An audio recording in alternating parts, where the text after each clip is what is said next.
Carl Jung explained 6 types of people Carl Jung says will ruin your life. What if I told you that the most dangerous people in your life don't scream, don't hit, and don't threaten? In fact, they smile, they compliment you, they even pray with you.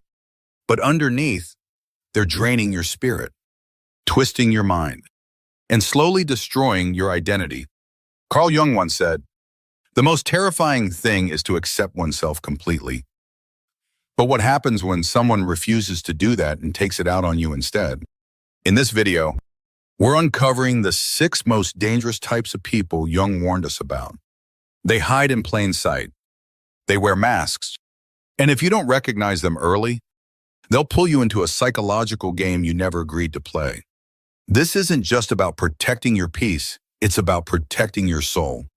Part 1, the psychological trap. Why dangerous people hide in plain sight. Carl Jung's understanding of human behavior went far beyond surface-level analysis. He didn't just categorize people into good or bad, kind or mean. He ventured into the unconscious, the vast, often unseen realm that governs most of our behaviors, motivations, and projections. According to Jung, the most dangerous people in your life might not be criminals, abusers, or open manipulators. They might be subtle. They might be quiet. They might even appear to be helping you, loving you, or supporting you on the surface. This is where the danger lies.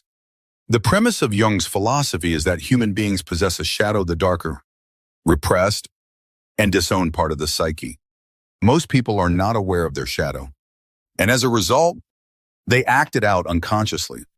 Jung famously said, "Until you make the unconscious conscious, it will direct your life and you will call it fate."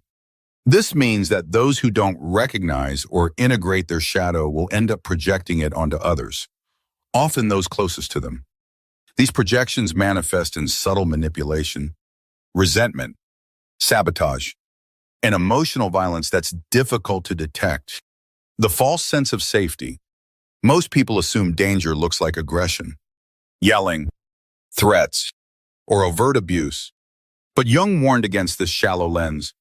Some of the most psychologically dangerous people are those who wear a mask of decency, charm, and even spirituality. They often fall into the persona trap, a false identity crafted to fit societal expectations. Jung believed that when someone becomes too attached to their persona and suppresses the shadow, it creates a split. The bigger the gap between who they pretend to be and who they truly are, the more unstable and dangerous they become. For example, a person who prides themselves on being nice, peaceful, or righteous, while repressing anger, envy, or arrogance, may unconsciously act out these disowned traits. They might undermine others under the guise of helping, or use passive-aggressive behavior to punish without appearing cruel. Projection, the root of hidden hostility. One of Jung's most critical insights was the concept of projection, the act of denying parts of oneself and attributing them to others. A person who refuses to acknowledge their capacity for deceit may accuse others of being dishonest. Someone who represses jealousy may try to sabotage the success of those around them while maintaining a front of goodwill. These people are dangerous because they genuinely believe in their own narrative. They don't see themselves as harmful. They see themselves as victims, truth-tellers, or warriors for justice. And because of this unconscious self-righteousness, they justify the emotional and psychological harm they cause. Let's say someone unconsciously hates their own weakness. Rather than confronting it, they project that weakness onto a friend or partner and begin to criticize, belittle, or emotionally withdraw from them. This isn't done maliciously. It's done automatically because the shadow operates beneath awareness. The person doing the harm often sees themselves as the one being harmed. Jung described this mechanism as shadow projection. It is one of the most destructive dynamics in human relationships because it's invisible until it's too late. The illusion of connection. What makes dangerous people so effective at slipping under your radar is their ability to create a false sense of connection. They are not always hostile or cold. In fact, many of them appear deeply empathetic, caring, or supportive at first. Jung described this as the inflation of the ego. When people identify too strongly with a positive image of themselves, they lose the capacity for self-examination. They mistake their persona for their soul. This is why you often hear people say things like, "And she's so sweet. I can't believe she did that. He's a spiritual teacher. How could he be so controlling? They always seem so generous. I didn't see it coming." The danger isn't in their personality, it's in their lack of integration. When someone refuses to acknowledge their darkness, it doesn't disappear. It grows. And it seeks expression.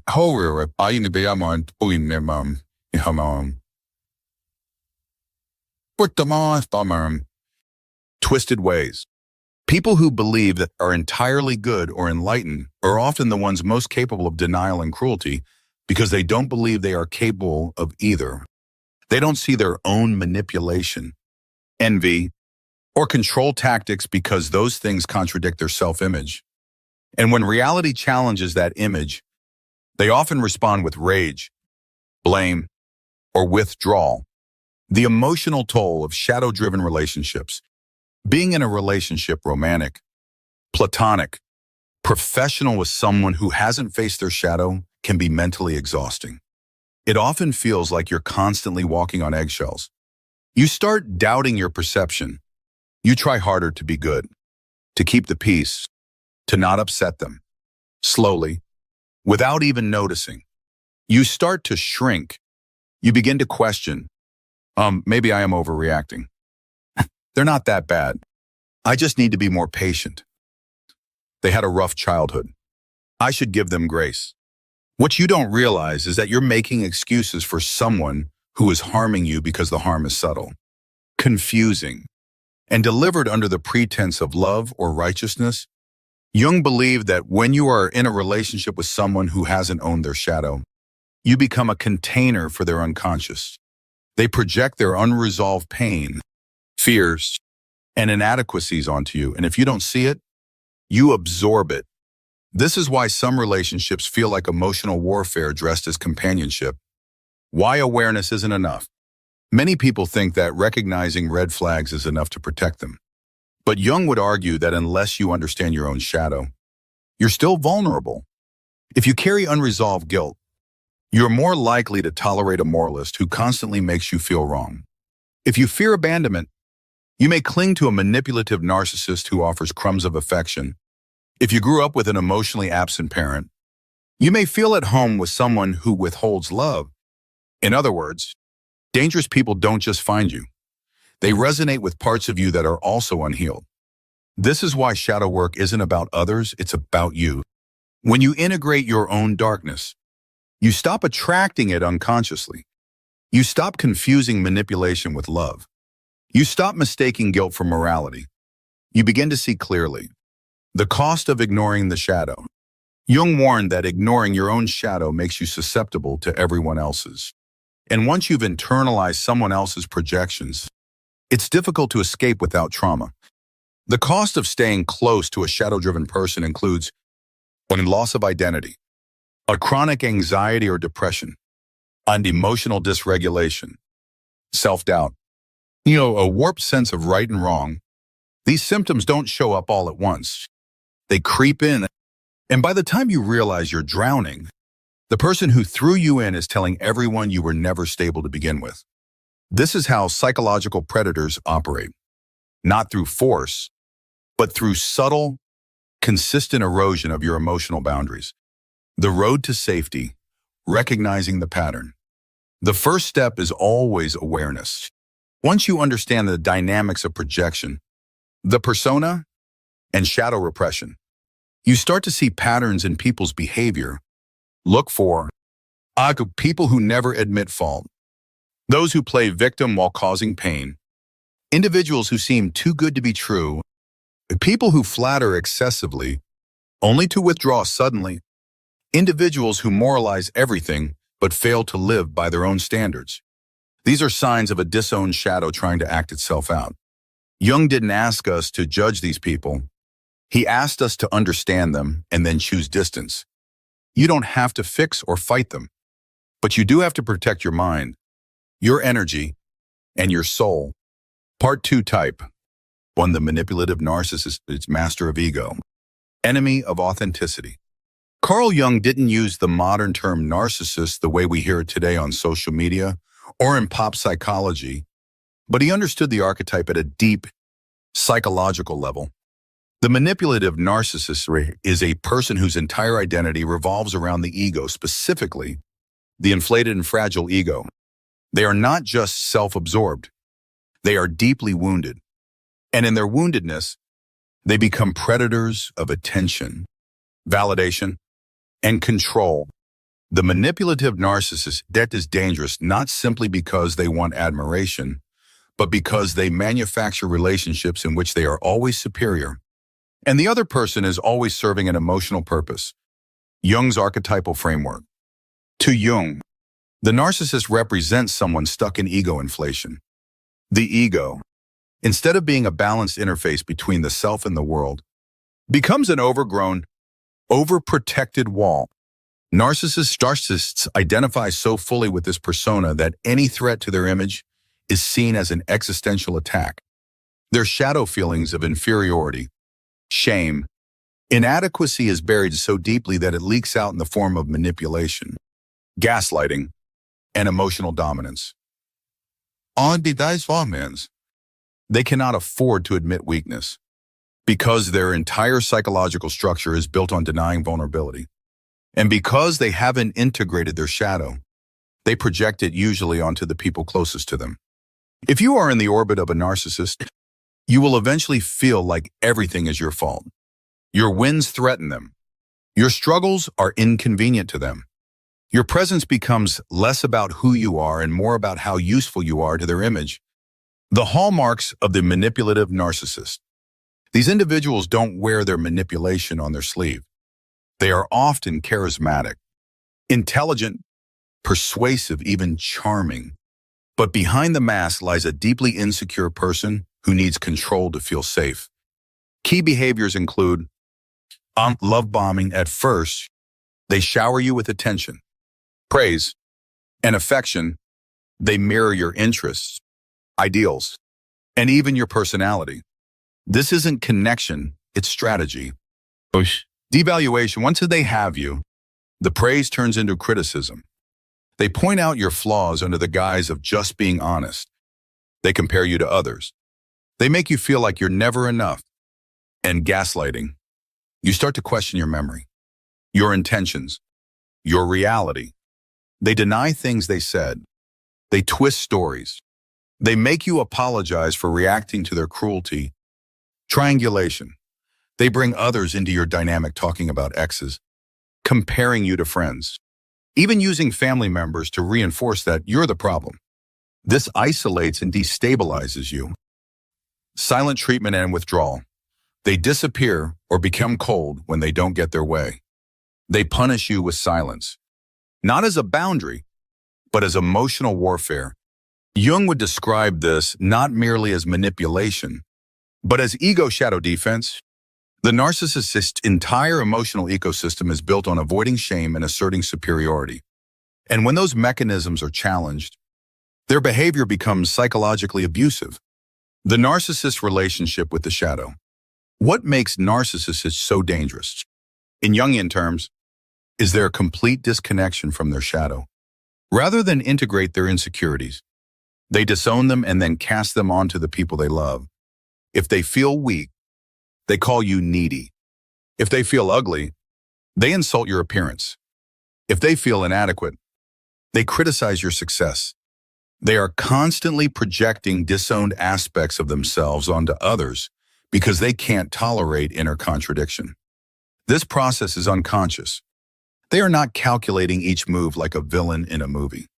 They genuinely believe in their righteousness, even as they harm you. This is what Jung referred to as the splitting of the psyche, a fragmentation where the narcissist builds a false self to survive, while burying the real self under layers of denial and blame. Why you fall for them. Many victims of narcissists are not naive or weak.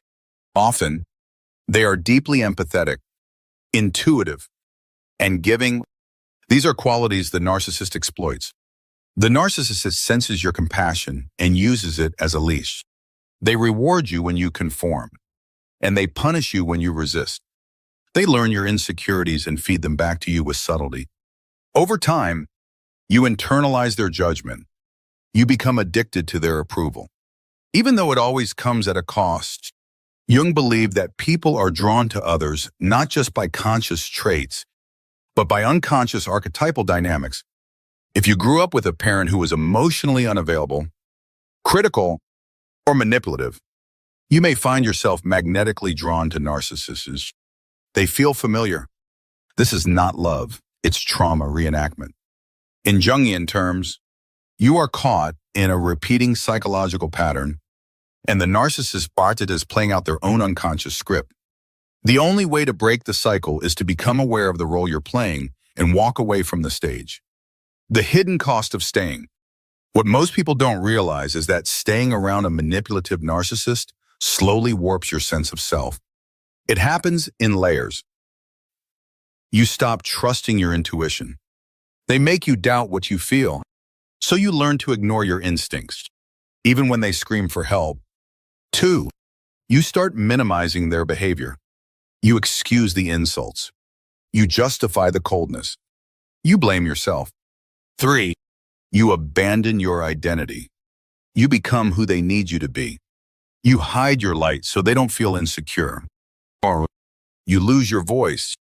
You stop sharing your feelings because you know they'll be dismissed or used against you. By the time you realize what's happening, you are emotionally starved, spiritually broken, and psychologically dependent. Jung would call this possession by an archetype when you lose access to your true self because a stronger, unconscious force has taken over. The narcissist doesn't just damage your mind, they replace it with theirs. What happens when you confront them? Confronting a manipulative narcissist rarely results in accountability. When you expose their behavior, they don't self-reflect, they retaliate. They will call you crazy. They will play the victim. They will twist this narrative to others. They may escalate emotionally or even threaten you. Why? Because you're not just confronting them, you're forcing them to see their shadow. And they will do anything to avoid that. To them, losing control over the narrative is worse than losing the relationship. This is why so many people stay silent. They fear the fallout more than they desire the truth. Jung understood this dynamic deeply. He wrote, "People will do anything, no matter how absurd, to avoid facing their own souls." Narcissists are the embodiment of that avoidance. Escaping the narcissist world. Freedom from a narcissist isn't just about going no contact. It's about rebuilding your own psychic integrity. The longer you've been with one, the more you've internalized their voice as your own. Here are steps to reclaim your reality. Reaffirm your perception. What you felt was real. What you saw was real. The confusion was a tactic, not your fault. Name the pattern. Labeling their behavior as manipulation breaks its spell. You stop romanticizing pain. Shadow work. Examine why you stayed. What were you hoping to heal? What part of your shadow was involved? Reclaim your voice. Start speaking your truth again. Even if it shakes, even if it trembles, especially then, and build boundaries. Not to punish them, but to protect your soul. Jung's prescription for surviving relationships with shadow-driven individuals wasn't just avoidance, it was transformation. He believed we attract the people we need to show us what we haven't healed. And once we see it, we're responsible for doing the inner work. Final thought. The manipulative narcissist is not powerful because they're loud. They're powerful because they're covert. Their strength lies in confusion, in self-doubt, and in emotional dependency. Jung's wisdom invites us not only to recognize them, but to understand why we tolerated them. The truth is, you never needed their approval. You needed to remember who you were before they made you forget. Part 3, Type 2-3, the chronic victim and the passive-aggressive, the masters of indirect harm. In Carl Jung's psychological framework, The human mind is a battlefield between the conscious persona and the unconscious shadow. But not all dangerous people appear threatening at first glance. In fact, some seem fragile, sensitive, or even morally upright. Jung warned us about the dangers of the repressed self, especially when the shadow is denied so deeply that it hijacks the personality in unexpected ways. Two such manifestations are what we now call the chronic victim and the passive-aggressive personality. These individuals are not overtly violent or controlling. They are not obviously narcissistic, yet, over time, they create deep emotional and psychological chaos around them.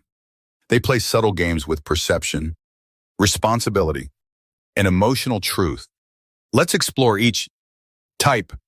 2. The chronic victim. When power hides behind weakness. The chronic victim doesn't present as dangerous at first. On the contrary, they often draw sympathy. They are the ones who seem to always be going through something: a bad breakup, a toxic workplace, a betrayal, an illness, a misunderstanding. Life is always happening to them. At first, this may seem like a trauma response, and sometimes it is. But when this pattern persists year after year, relationship after relationship, it ceases to be just circumstance. It becomes an identity. Jung believed that when a person refuses to integrate their personal responsibility, they project it outward. Rather than see how they contribute to their problems, they cast themselves as powerless victims of the world. This is a form of shadow projection. Their repressed aggression, entitlement, or avoidance is disowned, and instead, they frame every issue as someone else's fault. How this becomes dangerous. The chronic victim draws people in through emotional dependency. They tell stories that invite rescue. And if you're a compassionate or empathetic person, you might feel compelled to help. But over time, something begins to shift, and they don't take your advice, yet always ask for it. They drain your time and energy without ever reciprocating. They become resentful when you set boundaries. They reinterpret support as control. They sabotage their own progress, then blame external forces. You become their therapist, their audience, their emotional punching bag. And the more you give, the less they respect you. This person doesn't want healing. They want validation for their pain. They want identity through suffering, because it's the only place they feel significant. Jung would call this a negative inflation of the ego, a twisted form of self-importance rooted in victimhood. They are so identified with being wronged that they unconsciously perpetuate scenarios where they can continue to be wronged. The trap for the empath. If you have a savior complex, you're a perfect match for the chronic victim. They need someone to lean on, and you need someone to help. But this is a toxic contract. You're not helping them grow. You're enabling their refusal to change. What begins as compassion quickly turns into codependence. You find yourself walking on eggshells, afraid that anything you say will be taken as betrayal. You start editing your truth so they don't spiral. You make yourself small so their pain has room. Over time, their victimhood becomes your prison. Psychological consequences. Staying close to a chronic victim can lead to emotional exhaustion, but to loss of personal boundaries, guilt for not doing enough, anxiety from chronic problem solving, and suppressed resentment. In Jungian terms, you become entangled in their shadow projection. They don't see how they contribute to their chaos, and they make you the reason their life doesn't improve. Breaking free. The solution is not to stop caring, but to stop overfunctioning. Recognize the difference between temporary suffering and chronic victim identity. You cannot heal someone who uses pain to avoid accountability. Jung taught that true healing begins when we face our own darkness. If they refuse to do that, no amount of light from you will help. Type 3. The passive-aggressive, when hostility hides behind silence. If the chronic victim manipulates through helplessness, the passive-aggressive person manipulates through ambiguity. Their weapon is not rage, it's subtle sabotage. They don't confront. They withdraw. They don't criticize. They make sarcastic comments. They don't disagree directly. They delay, procrastinate, forget, or didn't know you meant today. This person is indirectly hostile, and that's what makes them so psychologically dangerous. Jung believed that when anger is repressed, it doesn't disappear, it festers. It turns into resentment, and resentment becomes the fuel for passive aggression. These individuals are often raised in environments where anger was punished, conflict was avoided, or emotions were shamed. As a result, they learn to express power in underhanded ways, the face they show. To outsiders, the passive-aggressive person may appear kind, easygoing, even self-sacrificing. But behind the scenes, their behavior creates a toxic atmosphere. They rarely say what they mean. They punish others without admitting it. They use plausible deniability as a shield. You might hear phrases like, "I was just joking." "You're being too sensitive." "I thought you didn't want my help anymore."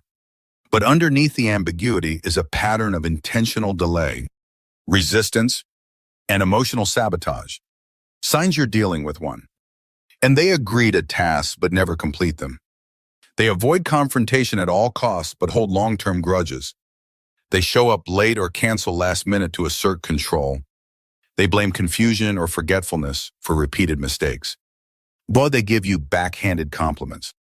They express resentment through subtle digs, not arguments. These people have unspoken expectations and resent you for not meeting them. They want to be acknowledged without asking. They want power without accountability. And they want control without appearing controlling. Why they are hard to confront? Because passive aggressiveness is nonverbal and indirect. It's difficult to call out without looking like you're overreacting. They always have an excuse. They flip the narrative. Is right versus wrong, good versus bad, enlightened versus ignorant. This black and white thinking erases nuance. And in that erasure, real harm is done, but children are shamed instead of taught. And partners are corrected instead of loved. Friends are silenced instead of heard.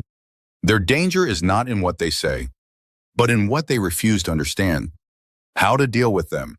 And don't argue, they thrive on moral superiority. Use reflective language. I hear your values. But my truth is different.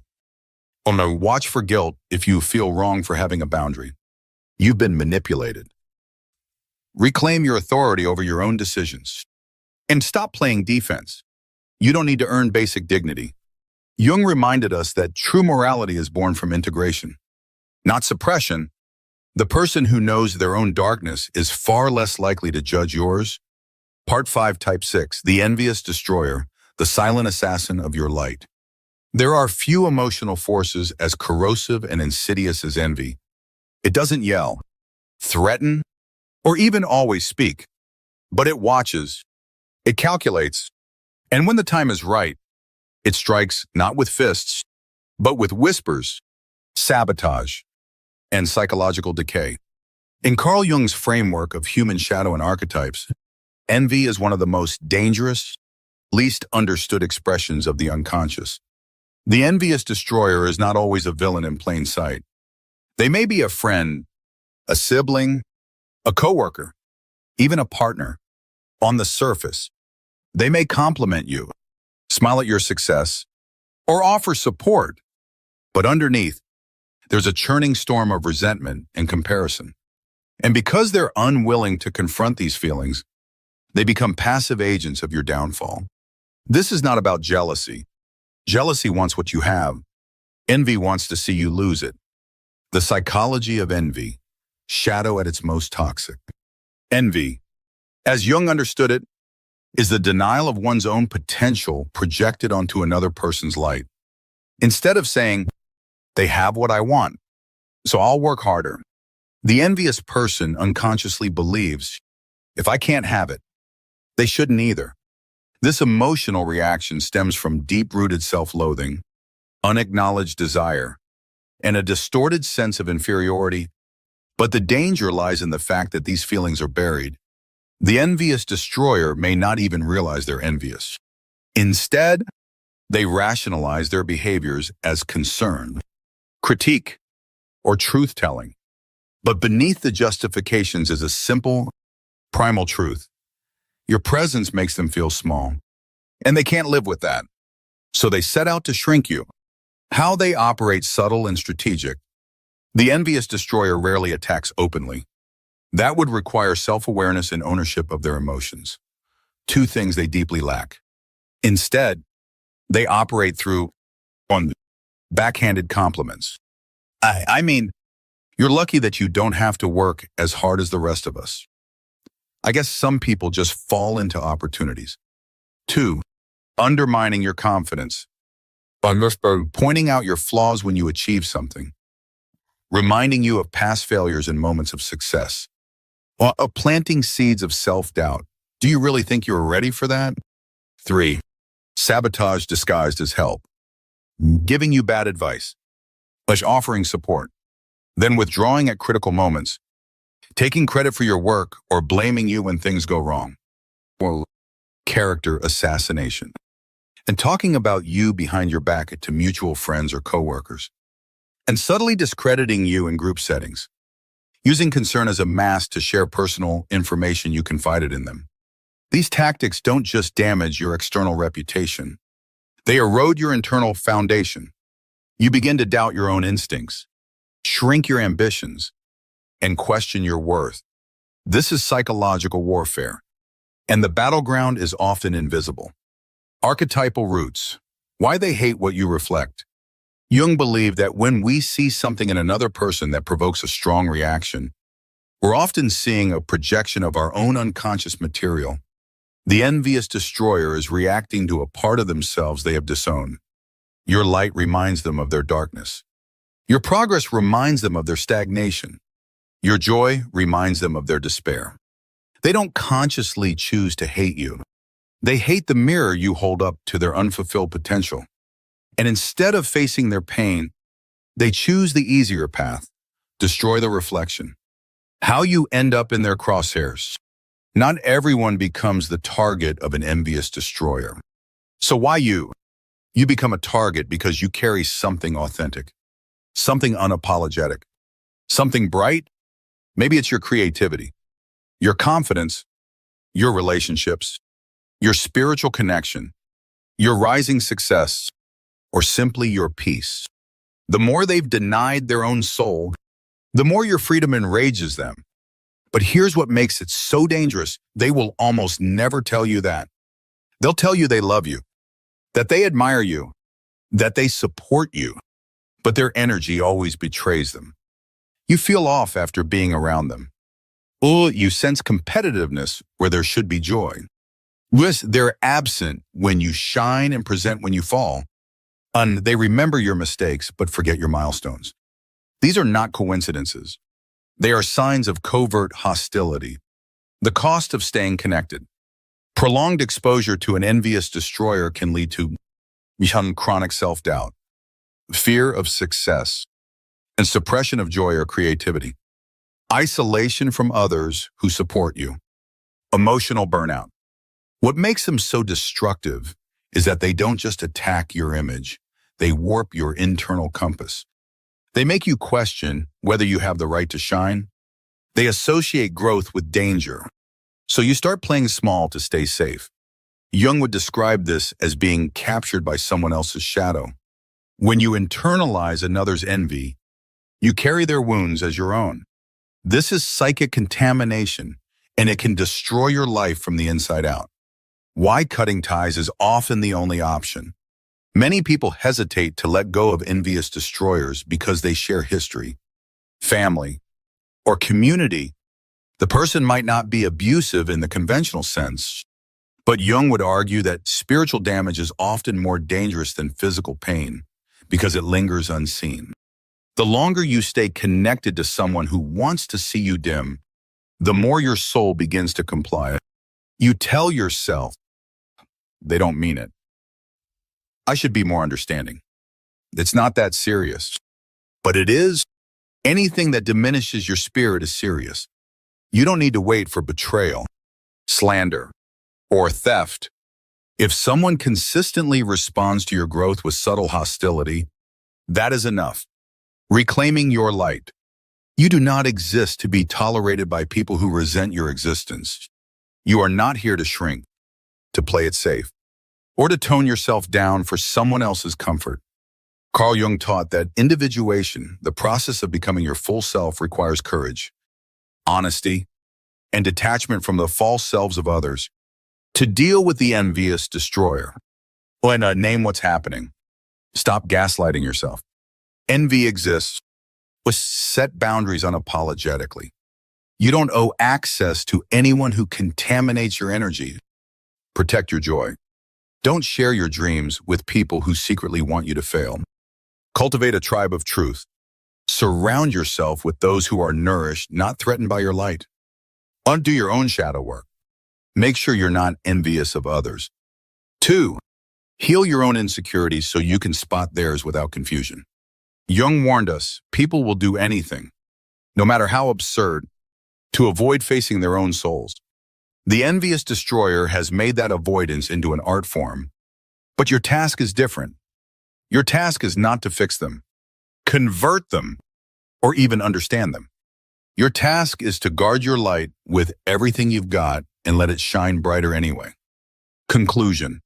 The greatest danger in life isn't what's obvious. It's what's subtle. The people Jung warned us about don't come into our lives like villains. They come like mirrors reflecting our own unhealed wounds, teaching us where we lack boundaries, where we need self-respect, and where we've allowed shadow to masquerade as love. If you've recognized someone from this list, good. That means you're waking up. That means your intuition is working again. Jung didn't give us these warnings to make us paranoid. He gave them to make us powerful. So protect your energy, trust your discomfort, and above all, keep doing the work to know your own shadow. Because once you integrate your darkness, you'll never be controlled by someone else's again. You don't have to fight them. You just have to see them. And then walk away with your light intact,